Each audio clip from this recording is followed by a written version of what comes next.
সেই সাবেক প্রধানমন্ত্রী শেখ হাসিনার সেই ঐতিহাসিক রায় ঘোষণা হবে এবং এটা লাইভ সম্প্রচার করা হবে। যারা বিচার কার্য পরিচালনা করতেছেন তারা বলতেছেন পুরো বিশ্ব দেখবে যে আমরা কিভাবে রায়টা ঘোষণা করি। এই 17 তারিখ আজকে কিয়ামত হবে। ঠিক আছে, 13 তারিখে রায় ঘোষণা করার কথা ছিল। ছেলে পেলে তাদের সাবেক প্রধানমন্ত্রী রায় ঘোষণা হবে যেন লকডাউন ঘোষণা করছিল। আহারে ভাই, পুলিশ আর জনগণ মিলে কি গণপিটুনি দিয়েছে আপনারা দেখছেন। যারাই জয় বাংলা বলে স্লোগান দিচ্ছে সেই পিটন নিষিদ্ধ ছাত্রলীগকে পিটাইয়া সবগুলোরে পুলিশের হাতে দিয়ে দিয়েছে। আগামী কালকে হয়তোবা কিছু মানুষ মাঠে নামবে। আজকেই ঐতিহাসিক রায় ঘোষণা করা হবে। যে ট্রাইব্যুনালে কোরআনের পাকে আল্লামা সাইদি হুজুরের ফাঁসি রায়, মৃত্যুদণ্ডের রায় ঘোষণা করা হয়েছে, আজকে আবার ওই একই ট্রাইব্যুনালে সাবেক প্রধানমন্ত্রী শেখ হাসিনার ঐতিহাসিক রায় দেখার জন্য পুরো বিশ্ব তাকিয়ে আছে। উনি আবার বলতেছেন যে আমরা এই সুদখোর ইউনূস ওর ওই ভাঙ্গা আদালতের বিচার আমি মানি না। ওই দিক থেকে উনি বলতেছে আপনি মানবেন না মানবেন না সেটা পরেকার হিসাব। কথা কন, উনি কিন্তু মাঝে মাঝে এই দেশে আসতে চায়। কথা কন না কেন, আসতে চায় না? আচ্ছা, আমাদের কি কম জ্বালাইছে? জ্বালাইছে কি কম? নাই। ক্ষমতার দাম্ভিকতা বাজান বারবার বলতো পালাবো না, হারাবো না, কই পালিয়েতে গেলেন, নিজের কথাটাও ঠিক রাখলেন না। কথা বলেন না কেন? দেশে আগুন লাগাইয়া জনতারে জ্বালাইয়া, দেশে আগুন লাগাইয়া জনতারে জ্বালাইয়া, পালাইয়া সাইরা গেলে ঢাকা, গণভবনটা এখন ফাঁকা ববুরে, গণভবনটা এখন ফাঁকা। দেশে আগুন লাগাইয়া জনতারে জ্বালাইয়া, আলেমদের জ্বালাইয়া, দেশে আগুন লাগাইয়া পালিয়া সাইরা গেলে ঢাকা, গণভবনটা এখন ফাঁকা ববুরে, গণভবনটা এখন ফাঁকা। আপনি আসেন, এই দেশে আপনার বাবার কালকে রায় হবে, আপনি আদালতের সামনে দাঁড়ান যে আমি এক সাবেক প্রধানমন্ত্রী, আমার বিরুদ্ধে কে রায় দেবে? বাপের বেটাকে। আসেন, বাইরে থেকে অনেক কথা বলা যায়। রাগ করতেছেন? নরেন্দ্র মোদী এখন বলতেছে বাংলাদেশের সাথে আমরা খুব দ্রুত আমাদের পূর্বের মতো সুসম্পর্ক বজায় রাখার জন্য কাজ করব। ও বুঝতে পারতেছে কাজ আর হচ্ছে না, এখন দাদা মিল লাগাবার চাচ্ছে। কথা কন না আপনারা? রাগ করতেছেন? তাহলে ঐতিহাসিক রায়ের অপেক্ষায় জাতি তাকায় আছে। কি বলেন? রায় হওয়ার দরকার আছে না? না। কত নিরীহ মানুষকে গুম করা হয়েছে, কত সোনার মানুষদেরকে ফাঁসির দড়িতে ঝুলানো হয়েছে, এই দেশের কত লক্ষ লক্ষ মানুষকে মিথ্যা মামলা হামলা দিয়ে জেলখানায় বন্দী করা হয়েছে, শাপলা চত্বরে রাতের আধারে অন্ধকারে আলেমদের বুকে গুলি চালানো হয়েছে, এই দেশের হাজারো মায়ের বুক যাদের নির্দেশে খালি করা হয়েছে তাদের চূড়ান্ত শাস্তি এই দেশের মানুষ দেখতে চায়। তাদের বিচার হবে। আপনি মানুষ হত্যা করেছেন, আপনি যাকে হত্যা করেছেন তার পরিবারের কাছে যা দেখেন, তার সন্তানগুলো কিভাবে কান্না করে, তার স্ত্রীর হাহাকার যা দেখেন। আপনি যাকে হত্যা করেছেন একদিন পৃথিবীর জমিনে আল্লাহ আপনাকে এইভাবে বিদায় করবে। কথা বলেন না কেন? একদিন আপনার পরিবার লোককেও আল্লাহ তাআলা এইভাবে কাটাবেন। কথা বলেন ঠিক না? এজন্য জুলুম করতে নাই, জুলুম করতে নাই। যারা ক্ষমতা পেয়ে আদল ইনসাফ প্রতিষ্ঠিত করে, মানুষের অধিকার প্রতিষ্ঠিত করে, ন্যায় বিচার কায়েম করে, জনগণের কল্যাণে কাজ করে, ইতিহাসের সোনালী পাতায় তাদের নাম লেখা থাকে। মরার পরে ওই সমস্ত নেতাদের জন্য মানুষ অন্তর থেকে দোয়া করে। কথা বলেন ঠিক কিনা? ওই জন্য কথায় আছে, এমন জীবন করিও গঠন, মরিলে হাসিবে তুমি কাঁদিবে ভুবন। এমন নেতা এই দেশে মারা যায়, খালি কমেন্টসে আলহামদুলিল্লাহ আলহামদুলিল্লাহ আলহামদুলিল্লাহ। মানুষ মরে গেলে কি আলহামদুলিল্লাহ কয়? তার মানে কি জীবন গঠন করছে। আর কোরআনের পাকে আল্লামা সাইদি হুজুর বিদায় নিল। নিজের মা বাবা মরে গেলে এত কাঁদে না, সাইদি হুজুরকে হারিয়ে যতটা কান্না করেছে। তার লাশটাকে চুমা খাচ্ছে। এখনো হাজার হাজার মানুষ তার কবরে যায় দোয়া করার জন্য। কি সোনার মানুষ, 50 বছর কোরআনের তাফসীর করেছে। আজকে যদি বেঁচে থাকতেন, যার একটা ময়দানে আলোচনা করলে লক্ষ লক্ষ মানুষ হাজির হইত, যার তাফসীর মানুষের জীবনকে পরিবর্তন করে দিত, যার তাফসীর শুনে অমুসলিমেরা হাজার হাজার দলে দলে কালেমা পড়ে মুসলমান হইত, সেই সোনার মানুষটাকে জেলখানা থেকে বের করে নিয়ে যায়। যারা পরিকল্পনা করে হত্যা করেছে, 1 বছর পার হয় নাই, 1 বছর পার হয় নাই, এই সোনার মানুষটাকে হারিয়ে 1 বছরের মাথায় তারা ক্ষমতা হারিয়ে আজকে দেশ থেকে পদত্যাগ করে বিদেশে চলে গেছে। এজন্য বাজার, আলেমদের প্রতি যারা জুলুম করে, আলেমদেরকে যারা লাঞ্ছিত করে, বিশ্বের মানচিত্রে আল্লাহ আজকে তাদেরকে লাঞ্ছিত করেছে। কই নাই তো তারা। এই জন্য আগামীতেও যারা ক্ষমতায় আসবেন, আপনারা যদি একই পদ্ধতি অনুসরণ করেন, আগামীতে যারা আলেমদেরকে লাঞ্ছিত করতে চাইবেন, আলেমদের টুটি চেপে ধরবেন, মনে রাখবেন এই একই পদ্ধতিতে আপনাদেরকেও পালাইতে হবে। হয়তো ইনি হেলিকপ্টার পাইছে, আপনার ভাগ্যে হেলিকপ্টারও জুটবে না। অতএব আলেমদেরকে সাথে নিয়ে কাজ করে, আলেমদেরকে মাইনাস করে আগামীতে বাংলাদেশে কোনো কিছু করতে দেওয়া হবে না। এই কথা বলেন না কেন? ইসলামের পক্ষে, আলেমদের পক্ষে কারা কারা আছেন হাত তুলে দেখান। লিল্লাহি তাকবীর, লিল্লাহি তাকবীর। এই জমিন মুসলমানের জমিন। আমরা না হতে চাই ভারতের গোলাম, না হতে চাই আমেরিকার গোলাম, আমরা আল্লাহর গোলাম। এই দেশ আমাদের, কথা বলেন। বাংলাদেশ আমাদের, কথা বলেন ঠিক না? বাংলাদেশের মালিকানা আমরা অন্য কারো কাছে হস্তান্তর করি নাই। বাংলাদেশের মালিক এই দেশের 20 কোটি জনগণ। যারা আলেমদের দিকে বাঁকা চোখে তাকা, আমাদেরকে ভাড়াটিয়া মনে করবেন না। আমরা ভারতে তিস্তা নদীর মতো কচুরি পানাতে ভেসে আসি নাই, বিমানের তলা ফেটে পড়ি নাই, জমিন থেকে উপরে উঠি নাই। এই বাংলাদেশের নাগরিক আমরা। হুজুরদের দেখে কি মনে করে? বাঁকা চোখে তাকা। ইমাম মুয়াজ্জিন দেখে দামে দিবেন। কথা কন না কেমন? কষ্ট হচ্ছে আপনাদের? কারণ সামনে লোকজন ঘুমাইলে তো আমি আরো বেশি ঘুম জাগা না, ওর দেখে আমারও ঘুম ধরবে। একটা তাকবীর দেন, লিল্লাহি তাকবীর। আমি কথা বলবো পবিত্র কোরআনুল কারীমের 31 নম্বর সূরা। সূরাটির নাম লোকমান। জোরে বলেন কি নাম? লোকমান। মোট আয়াত আছে 34টি, রুকু আছে 4টি। বিশ্বনবীর মক্কার জিন্দেগিতে আল্লাহ রাব্বুল আলামিন এই সূরাটি নাজিল করেছেন। আমি আজকে সূরা লোকমান থেকে আপনাদের সামনে আলোচনা করব। আল্লাহ যেন তারে গোলামকে আপনাদের সামনে কিছু কথা বলার তৌফিক দান করেন। চিল্লা এখন আমিন। আমি করব আওয়াজ, আপনারা দেবেন আওয়াজ, জবাব দিবেন ঠিক ঠিক। আলোচনা হবে কমপ্লিট। কথা বোঝেন নাই? শ্রোতাদের আওয়াজ দরকার আছে না নাই? শ্রোতাদের আওয়াজে বাড়ি বক্তার হিট, আলোচনা হবে জায়গা মতো ফিট। আগে বলতাম কিছু আজ প্যান্ডেলে, কিছু আজ অ্যাঙ্গেলে, এখন আর অ্যাঙ্গেলে না, যা বলবো সব ডাইরেক্ট। অ্যাঙ্গেলে বলার দিন শেষ, ডাইরেক্ট বলার বাংলাদেশ। এখন কি আর টেনশন আছে? এই জন্য চলেন আমরা ডাইরেক্ট আলোচনা শুরু। আজকে ভাই জি জবান ছেড়ে সবাই একটু মহব্বতে আমার সঙ্গে তেলাওয়াত করুন। আউযু বিল্লাহি মিনাশ শাইতানির রাজিম। বিসমিল্লাহির রাহমানির রহিম।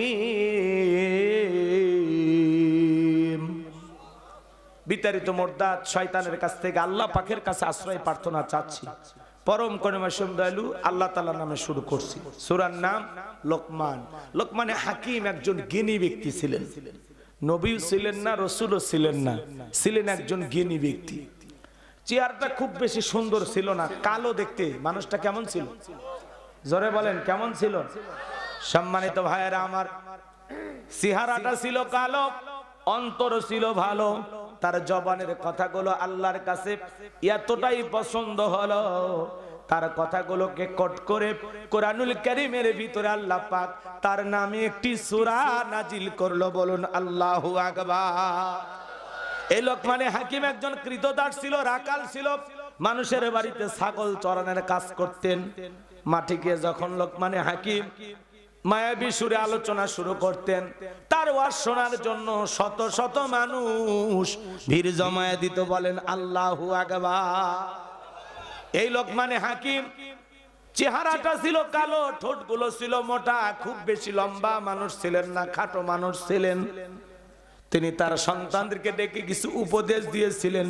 এই কথাগুলো আল্লাহ তাআলার কাছে এতটাই পছন্দ হয়ে গেল, তামাম পৃথিবীর মানুষদেরকে আল্লাহ তাআলা শিক্ষা দেওয়ার জন্য তার কথাগুলোকে কোট করে কোরআনুল কারীমের ভিতরে তার আলোচনা, তার বক্তব্য, তার কথাগুলোকে আল্লাহ পছন্দ করে কোরআনুল কারীমের ভিতরে সেই কথাগুলোকে আল্লাহ তাআলা কোট করে তার নামে একটি সূরা নাজিল করলেন। বলুন আল্লাহু আকবার। আপনারা কি আদর্শ বাবা হতে চান? বলুন বলুন, আদর্শ বাবা হতে চান?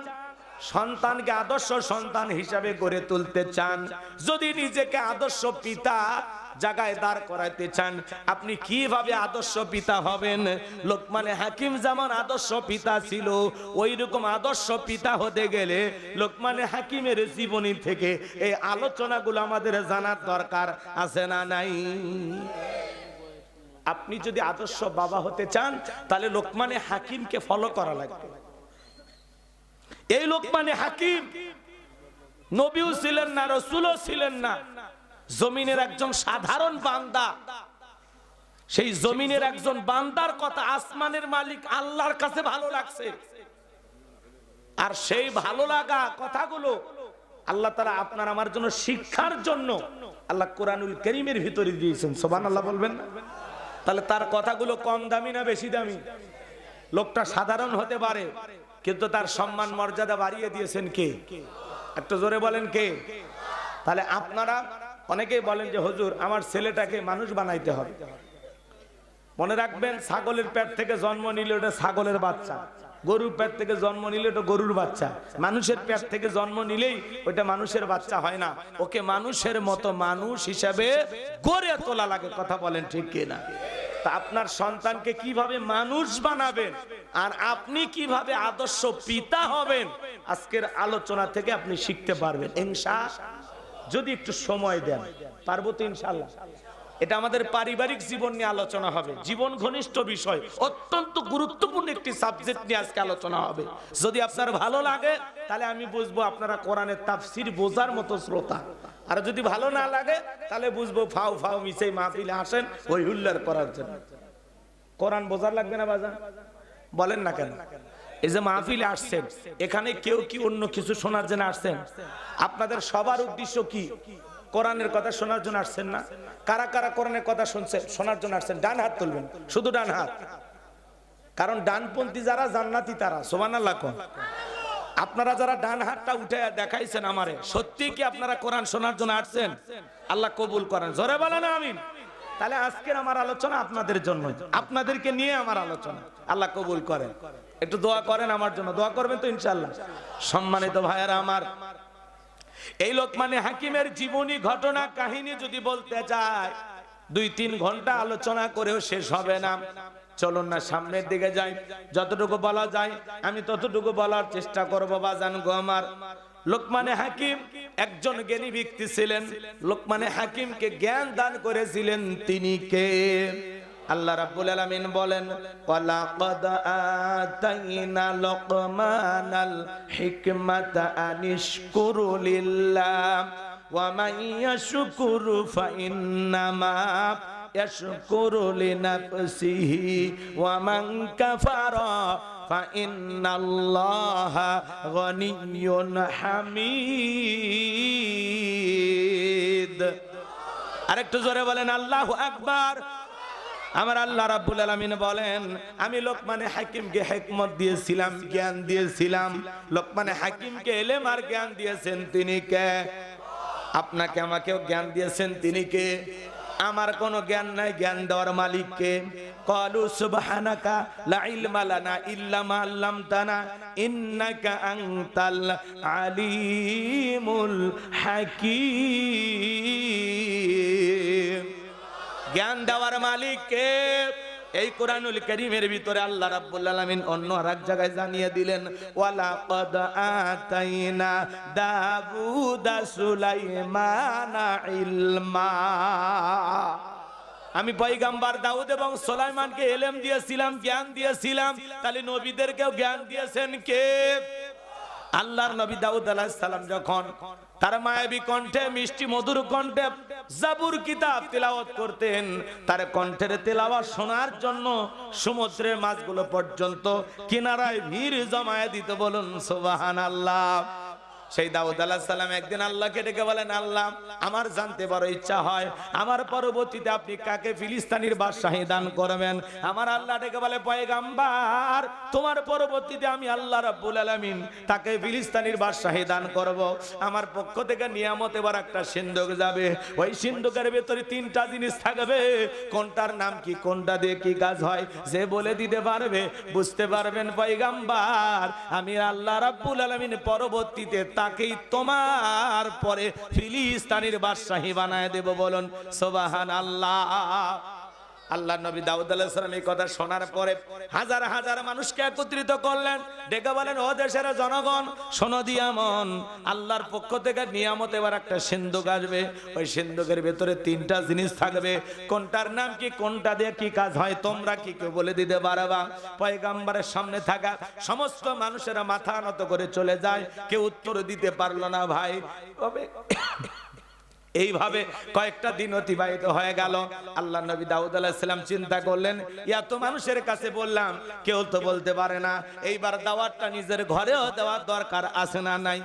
এই কথা ভেবে আল্লাহ নবী দাউদ আলাইহিস সালাম তার কলিজার টুকরা সন্তানদেরকে একত্রিত করলেন। আল্লাহ নবী দাউদ আলাইহিস সালাম ছেলে মেয়ের সংখ্যা ছিল 40 জন।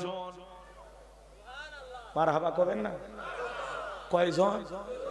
আর আমাদের স্লোগান, সন্তান দুইটার বেশি নয়, একটা হইলে ভালো হয়। আর আমার স্লোগান, না হইলে আরো ভালো হয়, খালি টোনা আর টুনি। মরার পরে কান্দারও কেউ নাই, বেঁচে থাকতে ডিস্টার্ব করারও কেউ নাই। কথা কন না কেমন? সন্তান দুইটার বেশি নয়, একটা হলে ভালো হয়। এই স্লোগান মুসলমানের না, তাম পৃথিবীর ইহুদি খ্রিস্টানেরা কৌশলে মুসলমানের মাথার মধ্যে ভাইরাস ঢুকে দিয়েছে। কারণ তাম পৃথিবীর জালেম বেঈমানেরা চায় মুসলমানের সংখ্যা কমুক না বাড়ুক, কমে যায়। এই জন্য ওরা স্লোগান শিখেছে, সন্তান দুইটার বেশি নয়, একটা হলে ভালো হয়। আজকে তাম পৃথিবীতে 700 কোটির উপরে মানুষ, সংখ্যায় যদি আমরা 350 বা 400 কোটি মুসলমান হইতে পারতাম, তাম পৃথিবীর জালেমেরা মুসলমানের রক্ত নিয়ে খেলা করা তো দূরের কথা, মুসলমানের পশম পাকা করার সাহস পৃথিবীর কোন জালেমের ছিল না। কথা বলে ঠিক না? আমরা সংখ্যায় কম, এজন্য জালেমেরা হয়েছে আমাদের জম, কেড়ে নিতেছে আমাদের দম। কারণ আমাদের সংখ্যা মাত্র 200 কোটির কাছে, মাত্র 200 কোটি। কত? আর ওরা সংখ্যায় 500 কোটি। তাহলে মুসলমানের সংখ্যা বাড়ানোর দরকার আছে না নাই? এই দিনাজপুরে এক জায়গায় বাস করতে গেছি, এক মুরব্বী বাচ্চা কোলে নিয়ে এসে বলে, হুজুর দোয়া করেন। আমি, চাচা কি হয়? নাতিপুতি। নাতিপুতি মানে এটা 13 নাম্বার। আমি, কি কোন চাচা? হ্যাঁ, আপনি কি মনে করছেন? নাতি মানে এটা আমারই। এরকম লোক আছে না? আমার গ্রামে একজন আছে, 17টা সন্তান আছে, 17টা। 2টে বেটা, 15টাই বেটি। কথা কয় না? সন্তান দেওয়ার মালিক কে গো? আমরা যে কায়দায় পদ্ধতি অবলম্বন করতেছি, শোনেন, পরিবার পরিকল্পনা করা ভালো। আমার ছেলে হলে আমি ডাক্তার বানাবো, ইঞ্জিনিয়ার বানাবো, হাফেজ বানাবো, মুফতি বানাবো, মুহাদ্দিস বানাবো, জামানার বড় ইমাম বানাবো।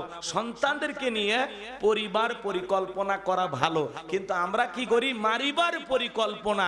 কোন ট্যাবলেটে টেনশন মুক্ত? কথা কন নাকি আপনারা? আমরা আছি কি সন্তান কম নেওয়ার ধান্দায়। আর আল্লাহ যদি চায় একসাথে 8-10টা হচ্ছে না। কথা কয় না? কয়েকদিন আগে নাইজেরিয়ার এক মহিলার 11টা হচ্ছে একসাথে। তা আপনি তো একবার নেওয়ার নিয়ত করবেন, আল্লাহ একবারে 4-5টা দিতে পারে। কথা বলেন, দিতে পারে? মাঝে মাঝে শোনা যায় না, এক মহিলার 5টা সন্তান, 4টে সন্তান। বাংলাদেশে হয়েছে না ভাই? তা আপনি একবার নেওয়ার নিয়ত করবেন, আল্লাহ একসাথে দিয়ে দিবি। এমনও সময় আসতে পারে আল্লাহ এক মহিলার পেট থেকে 20টা বাচ্চা বের করতে পারে। পারে না?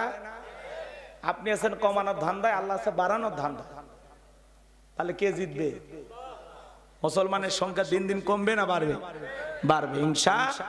আমেরিকার মতো দেশে মুসলমানের সংখ্যা দিন দিন বেড়ে যাচ্ছে। সুবহানাল্লাহ কম, একটু জোরে বলেন না সুবহানাল্লাহ। কষ্ট পাচ্ছেন নাকি আপনারা?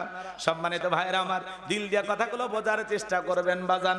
আমি যে কথা বলতে চাচ্ছিলাম, আল্লাহ নবী দাউদ আলাইহিস সালাম তার কলিজার টুকরা সন্তানদেরকে ডেকে বলতেছেন, আমার সন্তানেরা শোনো, আল্লাহর পক্ষ থেকে নিয়ামতের ভরা একটা সিন্ধুক আসবে। ওই সিন্ধুকের ভিতরে তিনটা জিনিস থাকবে। কোনটার নাম কি, কোনটা দিয়ে কি কাজ হয়, তোমরা কি কেউ বলতে পারবা? পয়গম্বরে বড় ছেলে বলতে পারে না, মেজ ছেলে বলতে পারে না, সবার ছোট 19 বছরের টকবকে যুবক, নাম তার সুলাইমান। হাত তুলে বলে লাব্বাইক আব্বাজান, আপনি যদি অনুমতি দেন আমি সুলাইমান বলে দিতে পারবো। ওই সিন্ধুকের ভিতরে তিনটা জিনিস কি কি থাকবে, কোনটার নাম কি, কোনটা দিয়ে কি কাজ হবে, জোরে কোন মারহাবা। দাউদ আলাইহিস সালাম ডেকে বলে, বাবা তুমি ছোট মানুষ না বুঝে একটা কথা বলো কেন? পয়গম্বরের সন্তান সুলাইমান জবাব দিয়ে বলে, আব্বা আমার একেবারে ছোট মনে করবেন না, আমার বয়স যখন 14-15 পার হয়ে গেছে, আমি যখন জঙ্গলের পাশ দিয়ে হেঁটে যাই, ওই জঙ্গলের একটা প্রাণী আর একটা প্রাণীর সাথে, একটা পশু আর একটা পশুর সাথে কি কথা বলে, কোন ভাষায় কথা বলে, আমি পশু প্রাণীর ভাষাও বুঝতে পারি। ও আব্বা জান, একেবারে ছোট মনে করবেন না, দূর আকাশে পাখি ডানা মেলে উড়ে যায়, ওই একটা পাখি আর একটা পাখির সাথে কি কথা বলে, কোন ভাষায় কথা বলে, আমি জমিনের উপর দাঁড়াইয়া পাখিদের ভাষাও বুঝতে পারি। আমি সুলাইমান বলে দিব ওই সিন্ধুকের ভিতরে তিনটা জিনিস কি কি আছে, কোনটার নাম কি, কোনটা দিয়া কি কাজ হবে। আপনারা কি শুনবেন? কারা কারা একটু হাত তুলে দেখান তো বাজান। লিল্লাহি তাকবীর, লিল্লাহি তাকবীর। আমার আল্লাহ রাব্বুল আলামিন বলেন, ওয়ালাকাদ আতাইনা লুকমানাল হিকমাতা আনিশকুরু লিল্লাহ ওয়া মান ইয়াশকুরু ফাইন্নামা ইয়াশকুরু লিনাফসিহি ওয়া মান কাফারা ফাইন্নাল্লাহা গনিয়্যুন হামিদ। আমার আল্লাহ বলেন, আমি লোকমানে হাকিমকে ইলম দিয়েছিলাম, জ্ঞান দিয়েছিলাম এবং বলেছিলাম, লোকমান তুমি আমার শুকরিয়া আদায় করো। লোকমানে হাকিম এলে আমার জ্ঞান পাওয়ার পরে শুকরিয়া আদায় করেছিলেন কার? শুকরিয়া আদায় করার কারণে লোকমানে হাকিমের সম্মান মর্যাদা কমেছে না বেড়েছে? তাহলে বলেন তো বাজান, প্রশংসা আদায় করা লাগবে কার? আমার আল্লাহ রাব্বুল আলামিন বলেন, যারা প্রশংসা আদায় করে সে তার নিজের জন্য আদায় করে, আর যারা প্রশংসা আদায় করে না তাদের জেনে রাখা উচিত আমি আল্লাহ অমুখাপেক্ষী, আমি আল্লাহ নিজেই প্রশংসিত। বলুন সুবহানাল্লাহ। প্রশংসা আদায় করলে আপনার লাভ, আমার আল্লাহর কোনো লাভ নাই। প্রশংসা আদায় না করলে আপনার লস, আল্লাহর কোনো লস নাই। তাম পৃথিবীর মানুষগুলো একত্রিত হয়ে আল্লাহকে যদি আল্লাহ বলে ডাক দেয়, এতে আল্লাহর সম্মান মর্যাদা বাড়ে না। আবার তাম পৃথিবীর মানুষ যদি একত্রিত হয়ে আল্লাহকে আল্লাহ বলে না ডাক দেয়, আমার আল্লাহর সম্মান মর্যাদা কমে না। আপনি ডাকলেও আমার আল্লাহ আল্লাহ, না ডাকলেও আমার আল্লাহ আল্লাহ। 5 বছর পরে ভোট দিয়া নির্বাচন করে আল্লাহ হয় না। আল্লাহু আকবার বলে, তাহলে ডাকলে কার লাভ? আবার কয় আল্লাহ লাভ। আয়াতের অর্থ বুঝেছেন না? আল্লাহ তাআলা বলতেছেন, ওয়া ইয়াশকুরু ফাইন্নামা ইয়াশকুরু লিনাফসিহি ওয়া মান কাফারা ফাইন্নাল্লাহা গনিয়্যুন হামিদ। যে প্রশংসা আদায় করে সে তার নিজের জন্য আদায় করে, আর যারা প্রশংসা আদায় করে না তাদের জেনে রাখা উচিত আমি আল্লাহ অমুখাপেক্ষী। আপনার প্রশংসার জন্য আল্লাহর দিন ঠিকই থাকে না। কথা বোঝা গেল? কারণ আল্লাহ নিজেই প্রশংসিত, গনিয়্যুন হামিদ, তিনি নিজে প্রশংসিত। সুবহানাল্লাহ। তাহলে প্রশংসা আদায় করলে আমাদের লাভ। বলেন কার লাভ? আমার লাভ। কার লাভ? আমার লাভ। আর প্রশংসা আদায় না করলে আমার লস। কথা কি বুঝাইতে পারলাম? এটা হলো আয়াতের মূল মেসেজ। কেন আল্লাহর প্রশংসা আদায় করবেন না? কেন প্রশংসা আদায় করবেন না? যে আল্লাহ পা থেকে মাথা পর্যন্ত কোটি কোটি টাকার নিয়ামত আপনার দেহে দান করলেন, আল্লাহ চাইলে আপনাকে প্রতিবন্ধী বানাইতে পারতেন। কথা কয় না কেন? আল্লাহ চাইলে আপনাকে হিজড়া বানাইতে পারতেন। কি কন? আল্লাহ চাইলে আপনাকে ভিক্ষুক বানাইতে পারতেন। কথা বলেন। আমার কথা কি বুঝতেছেন? তো আল্লাহ তাআলা ভালোবেসে আপনাকে সুস্থ রেখেছেন, স্বাভাবিক রেখেছেন। এটা কার নিয়ামত? কে দান করেছেন আপনাকে? সুস্থ তো এই যে সুস্থ আপনি, এই সুস্থতা হলো আল্লাহর দেয়া সবচাইতে বড় নিয়ামত। সুবহানাল্লাহ।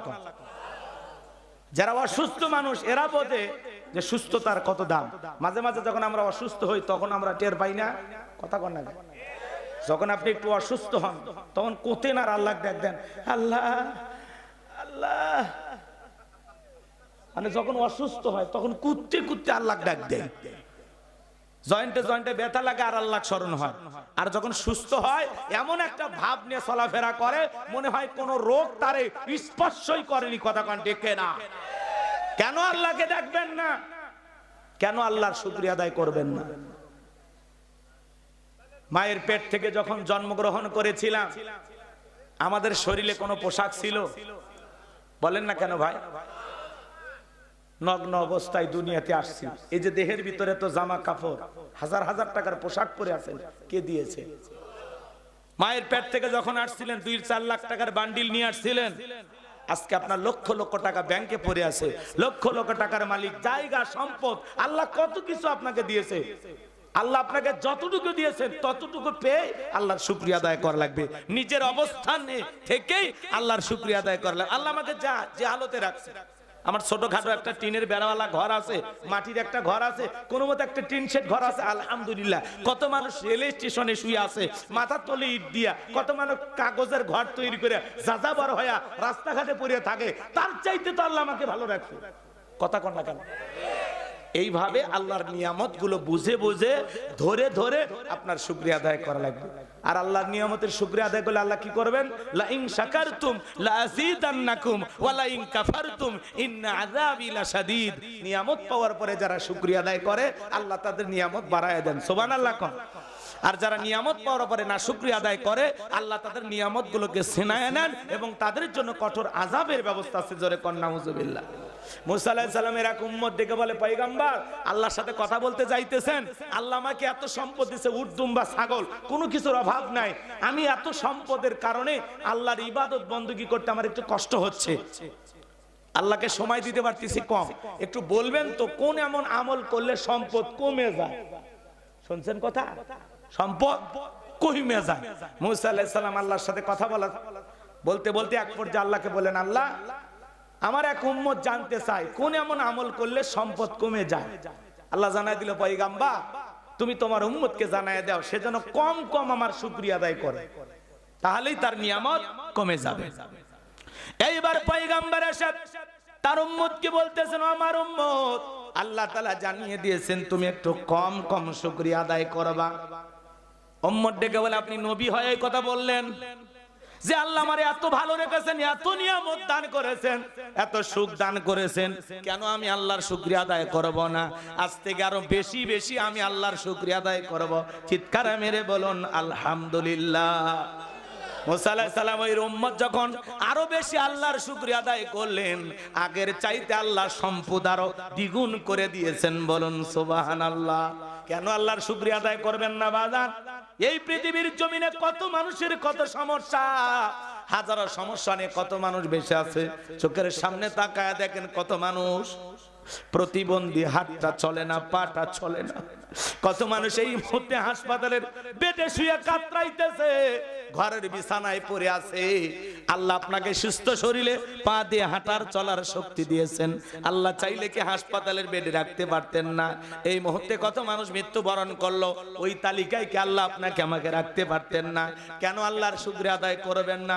কিশোরগঞ্জে ওয়াজ করতে গেছিলাম, এক ব্যক্তি ডেকে বলে, হুজুর আমি গ্রামে গ্রামে হাওয়াই মিঠা বিক্রি করতাম, আল্লাহ তাআলা আমাকে 150 বিঘা জমির মালিক বানাইছে, আমি কয়েকবার হজ করেছি, মসজিদ মাদ্রাসা করার জন্য জায়গা দিয়ে দিয়েছি।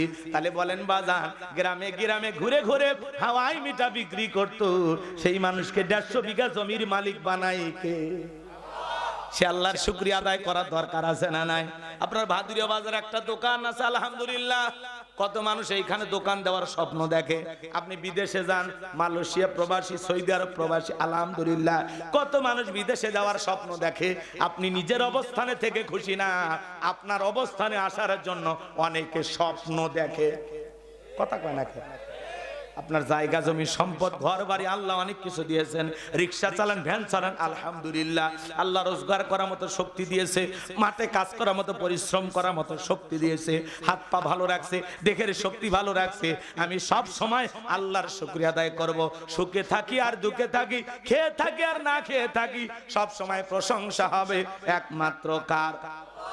পারস্যের কবি শেখ সাদী রহমতুল্লাহ আলাইহ পথ চলতেছেন, পায়ের মধ্যে স্যান্ডেল নাই, মনটা বড় খারাপ, দেখে বলেন আল্লাহ আমি পারস্যের এত বড় কবি আর আমার পায়ে এক জোড়া জুতা নাই। পথ চলতে চলতে তাকায়া দেখেন জমিনের মধ্যে আল্লাহর একজন বান্দা বসে আছে যার দুইটা পা নাই।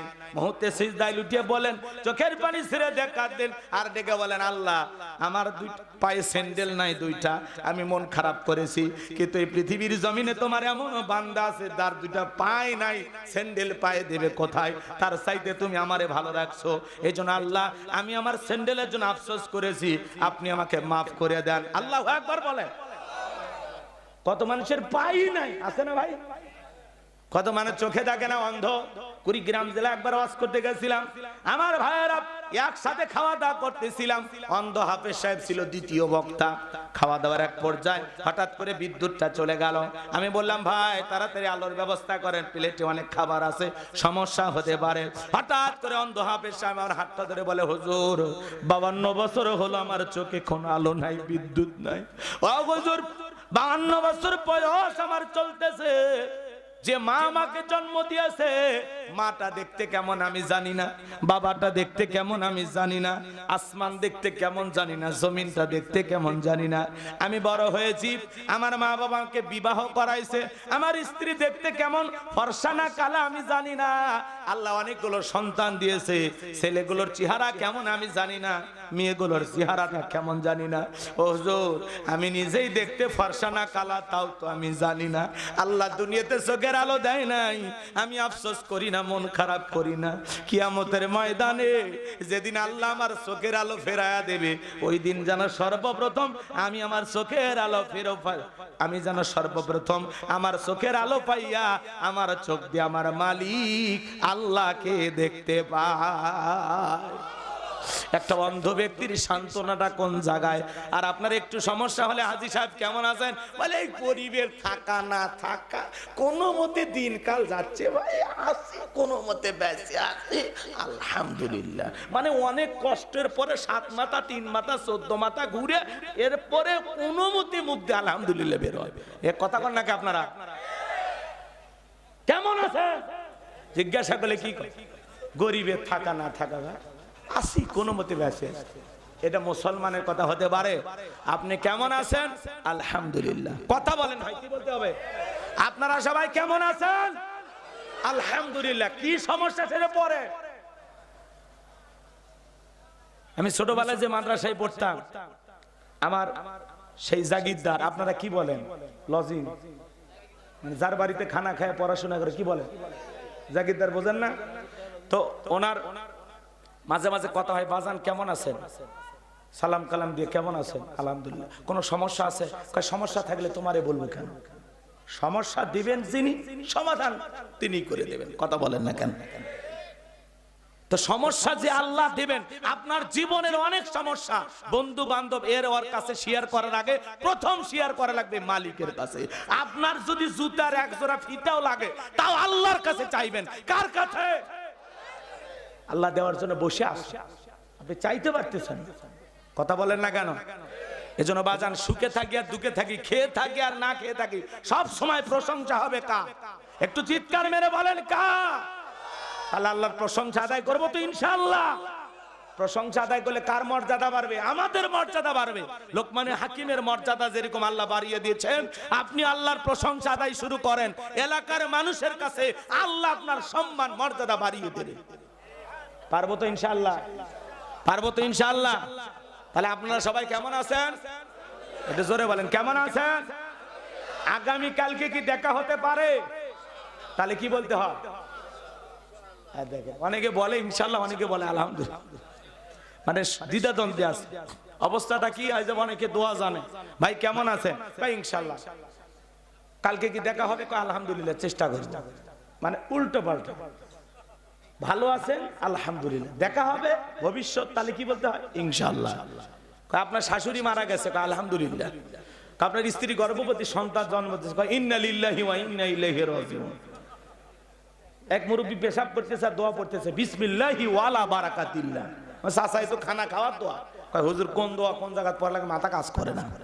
এক ইমাম সাহেব মসজিদের সামনে দাঁড়িয়ে আছেন, ওই মসজিদের ধার দিয়ে গ্রামের এক মুসল্লি গরু কেনার জন্য রানীগঞ্জ যাচ্ছে। রানীগঞ্জ হাট আছে না? হ্যাঁ, রানীগঞ্জের বাজারত যাচ্ছে। তো মুয়াজ্জিম সাহেব বা ইমাম সাহেব বলতেছে, ভাই কই যাচ্ছেন? আবুল কালাম আজাদ, ভাই কই যাচ্ছেন? কচ্ছে রানীগঞ্জ হাটে যাচ্ছে, এটা গরু কিনবো। তো বলতেছে, ভাই ইনশাল্লাহ বলেন। কচ্ছে এই জন্য তো হুজুরে করে দেখতে মন চায় না। হাতে আছে গরু, পকেটে আছে টাকা, মাছকে ইনশাল্লাহ বলা লাগবে কেন? হুজুর মন খারাপ করলে কিচ্ছু করলো না। জহরের নামাজের সময় ঘটনা, পরে আসরের নামাজ পড়ে হুজুর ওই একই ব্যক্তির সাথে দেখা, আবুল কালাম আজাদ, ভাই গরু। তখন কি বলতেছে জানেন? ইনশাআল্লাহ টাকাটা চুরি হয়ে গেছে, ইনশাআল্লাহ গরু কেনা হয়নি, ইনশাআল্লাহ বাড়ির দিকে যাচ্ছি। সেই ইনশাআল্লাহ বললই চালান পাতি হারানোর পরে। কথা কি বুঝতে পারছেন? তা আমাদের অবস্থাটা হলো এরকম, আমরা যেন এরকম না করি। সুখে থাকি আর দুঃখে থাকি, খেয়ে থাকি আর না খেয়ে থাকি, সব সময় প্রশংসা হবে কার? তাহলে আমরা সবাই প্রশংসা আদায় করবো তো ইনশাআল্লাহ। আল্লাহ এত সুন্দর চোখ দিছে, এত সুন্দর নাক, এত সুন্দর করে চারটা কসম খায় আল্লাহ বলতেছে, লাকাদ খলাকনাল ইনসানা ফি আহসানি তাকওয়িম। গোলাম, তোরে বড় সুন্দর আকৃতি দিয়া আমি আল্লাহ আপন কুদরতি হাত দিয়া তোরে সৃষ্টি করছি। সুবহানাল্লাহ। আল্লাহ ভালোবাসে আপনাকে আমাকে সৃষ্টি করেছেন। এজন্য বাজার জীবনে যত সমস্যা আসুক আল্লাহর কাছে বলবেন, নিজের অবস্থানে থেকে আল্লাহর শুকরিয়া আদায় করবেন। আল্লাহ যতটুকু দিয়েছে আমরা জীবনে আফসোস করব না, কখনো হাহুতাশ করব না। সব সময় আফসোস করলে এই জীবনে আপনি কখনো সফল হতে পারবেন না। আমাদের আফসোস কমায় দেওয়া লাগবে। জীবনে খুব বেশি আকাঙ্ক্ষা করবেন না, জীবন নিয়ে খুব বেশি স্বপ্ন দেখবেন না। আল্লাহ যতটুকু দেন, সামনে যা হচ্ছে আলহামদুলিল্লাহ। পারবো তো পারবো। আমার কথা, এই আয়াতের আলোচনা কি আপনারা বুঝতে পারছেন? তাহলে প্রশংসা আদায় করবো কার? প্রশংসা আদায় করবো কার? তাহলে লাভটা কার হবে? বলেন বলেন। আর প্রশংসা আদায় না করলে লসটা কার হবে? তাহলে আমরা লস করব না লাভ করব? লস করব না লাভ করব? তাহলে আজ থেকে সব সময় প্রশংসা হবে কার? মনে থাকবে তো ইনশাআল্লাহ? তাহলে চিৎকার মেরে শেষবারের মতো বলুন আলহামদুলিল্লাহ। এরপরে আল্লাহ রাব্বুল আলামিন সুন্দর করে জানিয়ে দিলেন, লোকমান হাকিম শুধু মাঠে ময়দানে ওয়াজ করতেন না, তার কলিজার টুকরা সন্তানদেরকে একত্রিত করে সুন্দর করে আলোচনা করতেছেন। আল্লাহ রাব্বুল আলামিন সেই কথা জানিয়ে দিলেন, ওয়া ইযা ক্বালা লুকমানু লিবনিহি ওয়া হুয়া ইয়াইযুহু ইয়া বুনাইয়া লা তুশরিক বিল্লাহ ইন্নাশ শিরকা লাযুলমুন আযীম।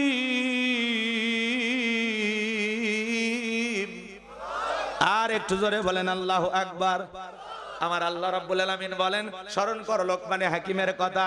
যখন লোকমানে হাকিম তার কলিজার টুকরা সন্তানদেরকে একত্রিত করে উপদেশ সালে সন্তানকে বলতেছেন, ইয়া বুনাইয়া, হে আমার বৎস, হে আমার কলিজার টুকরা সন্তান। সন্তানকে আদর করে ডাকা লাগবে, ভদ্র ভাষায় ডাকা লাগবে। আল্লাহর কোরআন আপনাকে শিখাচ্ছে, বলুন আল্লাহু আকবার। সন্তানকে বলতে হবে, আমার আব্বা জান, আমার কলিজার টুকরা, আমার ছোট আব্বা কোথায়? আদর করে ডাকালেন। আর আমরা কি কই? বলতো কি ডাকার সাইজ, বাপ না ডাকাত, কথা কন না কেন? সন্তানের নাম রাখছে বল্টু। আচ্ছা, বল্টুরা জীবনে কোনোদিন কিছু করতে পারে? শুনছেন আজ পর্যন্ত কোন মাহফিলে? এখন আপনাদের সামনে আলোচনা করবেন হযরত মাওলানা বল্টু সাহেব, কথা কন না কেন? সংসদে এখন কথা বলবেন এমপি বল্টু সাহেব, শোনা গেছে? তো আপনার সন্তান আপনার কাছে হক পাবে কয়টা বলেন তো? বলেন। বাবা তো হইছে, কথা কয় না, কথা কয় না। কি ভাই রাগ করতেছেন আপনারা? না জানলে বলবেন জানি না, কথা ক্লিয়ার? কারণ আমাকে তো টাকা পয়সা হাতিয়ে দিয়ে নিয়ে আসছেন একটু শোনার জন্য, তাই তো? সন্তান আপনার কাছে হক পাবে 12টি। কয়টা? কয়টা? জোরে কয় না, কয়টা? কয়টা? আপনি আপনার সন্তানের হক কি আদায় করছেন? হযরত ওমর ফারুকের দরবারে এক বেচারা মাথা রক্তাক্ত মাথা নিয়ে চলে আসছে। হযরত ওমর ফারুক বলতেছে বাজান কি হয়েছে? খলিফা আপনি বিচার করেন আমার ছেলে। কেন? আমার ছেলে আমার খাবার দেয় না, আমার খোঁজ খবর নেয় না, দেখভাল করে না, এই যে দেখেন না মারামারি করে কপাল ফাটায় দিচ্ছে। হযরত ওমর ফারুক বলতেছেন আপনি কি আপনার সন্তানের হক আদায় করেছেন? বৃদ্ধ বলতেছে সন্তানের আবার কি হক আমি তো জানি না। কথা কন না কে। তো অনেক বাবার অভিযোগ আছে যে হুজুর আমার ছেলে মেয়ে দেখাশোনা করে না, ওই পরে হচ্ছে একটু পরে। কিন্তু আপনি যে আপনার বাবা জায়গা থেকে আপনার সন্তান যে আপনার কাছে যে হকগুলো পায় সেগুলো কি দায়িত্ব পালন করছেন? সন্তান জন্মগ্রহণ করার সাথে সাথে প্রথম হক কি? সেলফি একটা ফেসবুকে তুলে ছেড়ে দেওয়া, যা জীবনের প্রথম বাবা হইলাম। কি কন? সন্তানের যদি চাচা ফুফু খালা এরা থাকে, এদেরও যদি ফেসবুক আইডি থাকে, ওরা আবার ফেসবুকে ছবি বাচ্চার ছবি পোস্ট করে বলে চাচু হইলাম, মামা হইলাম, খালা থাকলে বলে খালা হইলাম, ফুপু হইলাম। যেই মহিলা বাচ্চা জন্ম দিয়েছে তার যদি একটা ফেসবুক আইডি থাকে, স্মার্ট জামানা, ওই অবস্থায় ক্লিনিকে বসে থাকে একটা সেলফি তুলে বাচ্চা কোলে নিয়ে ওই ছবিটা ছাড়িয়ে দিয়ে বলে অনেক কষ্টের পরে মা হওয়ার স্বাদ বুঝলাম। তাহলে সন্তান জন্মগ্রহণ করার সাথে সাথে প্রথম দায়িত্ব একটা ছবি ফেসবুকে ছাড়িয়ে দেওয়া। কথা বলেন এটা হক না? ছবি ছাড়লে সব হবে না? সন্তান জন্মগ্রহণ করার সাথে সাথে প্রথম দায়িত্ব সন্তানের কানে আজান দেওয়া, ছেলে হোক আর মেয়ে হোক। কথা কয় না কেন? অনেকে বলে শুধু ছেলেদের দিতে হবে, মেয়েদের দিতে হবে না। পাইছেন কই? ছেলে হোক আর মেয়ে হোক, মুসলমানের সন্তান দুইজনের কানে আজান দিবেন। কথা কন না কেন? ছেলে হোক আর মেয়ে হোক কানে দিবেন কি? আর এরা সেলফি তোলার ঠেলায় 3 দিন পরে মনে হয় আজানটাই দেওয়া হয়, আছে না নাই?